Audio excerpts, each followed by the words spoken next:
Hey guys, welcome to another video. So today, another nice question from the nice question series. Today's question comes from the advanced syllabus where the question itself comes from the Ascham 2022 trial paper, last question in the paper. Now, the question itself is in the topic of calculus optimization. Now, for those that sort of appreciate this point, I believe optimization is probably the hardest topic, right, in all of advanced maths. Like some people think financial maths is, some people think like a bit of curve sketching is. I think this is it, right? Optimization, very commonly the last question in an exam because of its difficulty. Now, the question I'm going to show you, it's not a new question, right? It's been recycled in a few places, but it's nice, right? So therefore we're going to do it. It's worth 7 marks, so pretty hefty. So make sure you can do it. Before I dive right in, guys, if you haven't already done so, please like the video, subscribe to the channel, and tell your friends. All right, let's dive right in. So from Ascham, now this question here has appeared in so many past papers, right? So make sure you can do it because it might be your trials next, right? Okay, let's see. A car is traveling at constant speed of v, right, and consumes fuel, right, at a rate of that per hour. Okay, so it's consuming fuel. Hire the car with a rental fee of $10 per hour. Okay, rental fee, $10 an hour. So it costs him $10 an hour just to hire this car, and then fuel costs $2.12, and his total trip is 550 kilometers. Okay, cool. So he's just traveling a place, but there's two costs, right? There's rental fee and fuel costs, right? Show that total cost. That's why for this total cost, there's two parts really, right? Yeah, hopefully they sort of match up to this. I don't think it does exactly, but conceptually, two parts, rental fee and fuel costs. And then find the minimum cost Hire will have to pay for this trip. Okay, cool. All right, classic, right? Classic structure. Guys, let's dive right in. So when you do this, it's very important for you to identify the fact that there is two costs, right? So for part one, yeah, cost is two part. There's rental fee. So let me just write, zoom in and write this neater. Yeah, there's a rental fee. Yeah, and plus fuel costs, right? That's important. Yeah. Now, there are harder questions out there that's basically say one way the trip is 250 or 200 kilometers, and then what's the total cost? Which means you got to double the distance. This one here goes total trip of this distance of 550, so you don't have to double it, right? Okay, cool. So let's say, for example, I'm going to introduce let t equal to time of trip, right? Yeah, so therefore, C equals to now, it costs $10 per hour, so 10 times T. Yeah, 10 times T plus. Now, I know that fuel costs, let's see, what's fuel cost? Fuel costs $2.20, and he uses this much fuel. So it'd be like this bracket times 2 point that. Now, but this one here is number of hours, so it'd be times time, right? So it'd be like three parts to the fuel cost, right? It'll be like $2.12, right, which is how much fuel costs per liter, multiplied by the function, which is 1 on 20, that guy, right? So 1 on 20, 1 plus v squared on 60. Let me just check that. Yeah, that's the formula. Yep. Yeah, and then multiplied by. So fuel, that's how much fuel you use per hour, and I know I've traveled T hours. Is that okay? Yeah, I suspect out of 3 marks, that's probably 1 mark there. Yeah. All right. Now, so therefore, before I clean all this up, right? Because I know I'll need to do some maths, you can sort of see what you got here, right? Right now, you have something that looks like cost, but it's in terms of time, right? I don't want terms of time because the question he says, I want it all in terms of v, which is velocity, right? Yeah, which is velocity. Yeah, yeah, constant speed, constant velocity. Now, how do I get a relationship between velocity and time? We know velocity or speed equals the distance over time, right? So you go off to the side, right? Since, well, what am I doing? This in a different color. Since velocity equals the distance over time, and distance is constant, right? We're traveling 550, right? Therefore, if I switch that around, t would equal to 550 over, right, velocity. I'm going to sub this, right, into there, and there, right? That's important. So sub this into those two elements. Then whatever you get hopefully simplifies to what you need to get, right? Therefore, let's see. C equals to 10 multiplied by 550 on V. Plus now, what's 1.2 divided by 20? Maybe I'll just do it on my calculator just to help me expand that better. 2.12 divided by 20. So 0.106 times by 1 plus V squared. I'll be rainbowing this. I'll be expanding this in a sec. So multiplied by 550 on V. Maybe times that by 550. There's 50. So cleaning this up. So that times that would be 5500 on V. Plus 550 times that is 58.3. Maybe I'll rainbow that. So I've multiplied these two, right? Yeah, on V. So that's times 1, and then I'm going to rainbow this, right? I'm going to rainbow this and that, right? And plus this times this, which is 58.3 on V, multiplied by that. So let me say 58.3 divided by 60. Is it? No. 0.106 times 550. Okay. So this one is 583 V on 600. Yeah. Let me just have a look, see if it looks like what I have to prove. Perfect. That's exactly what I have to prove. Because then all they want me to do now is combine these two elements, and I'm done, right? So if you add the top, is it over 10? Yeah. So they basically made this one into whole numbers by, so they made, see this decimal point here, they times it by 10 and times it by 10, which means they times this by 10 and times it by 10 to common denominator.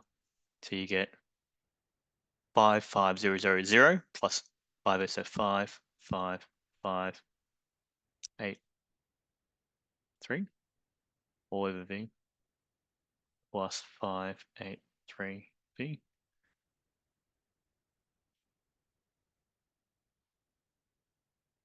All over 600.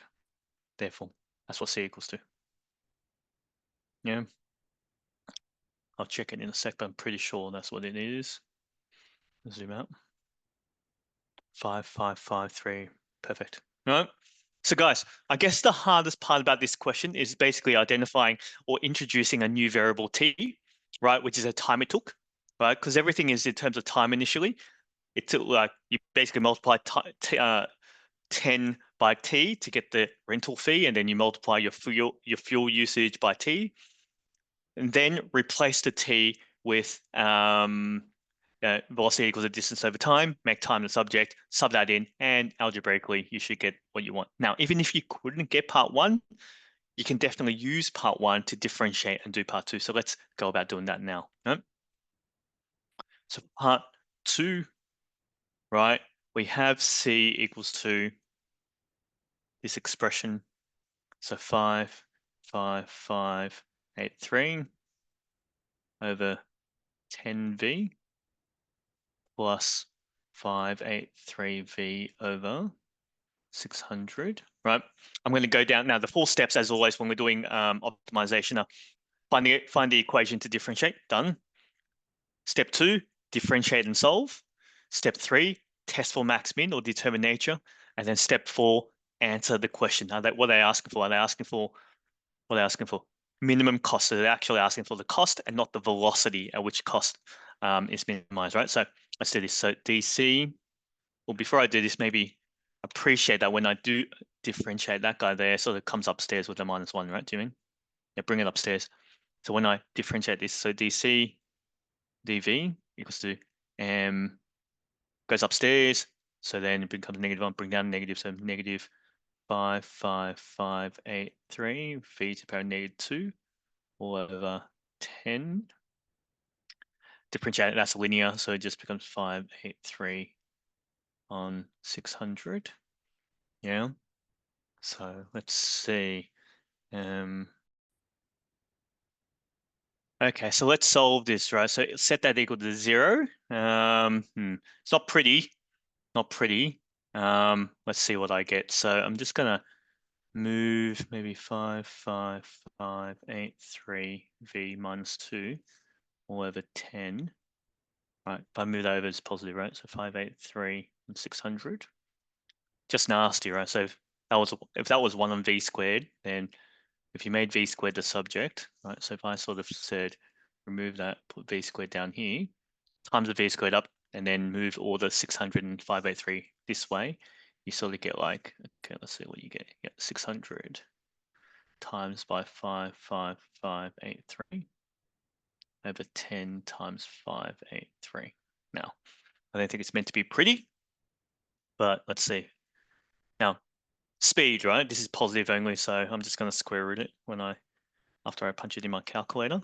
So 5, 5, 5, 8, 3, 10 times 5, 8, 3. Not a nice fraction, square root. Oh, 75.6. Is this meters per kilometers per hour? Kilometers per hour, okay. Yeah, kilometers per hour. Now, so that is the speed which minimizes, right? I'm going to say, because there's only one answer and I know I'm looking for a minimum, but I have to determine that now. So once you get that, guys, test for max min or determine nature, right? Yeah, make sure you do that. Yeah, now the first derivative is actually real. I can differentiate again, right? So I'm just going to find the second derivative. Yeah? So d squared c d v squared. So if I differentiate that again, the constant goes away. This guy here bring down the -2, so it becomes 2 times that, and then so 2 times, and it's positive, right? 5, 5, 5, 8, 3 v minus 3 all over 10. Yeah. So which equals to, there's a fraction, 5, 5, 5, 8, 3, and 5, right? It'd be like 5, 5, 5, 3 on 5v cubed. Yeah, so obviously it's positive, right?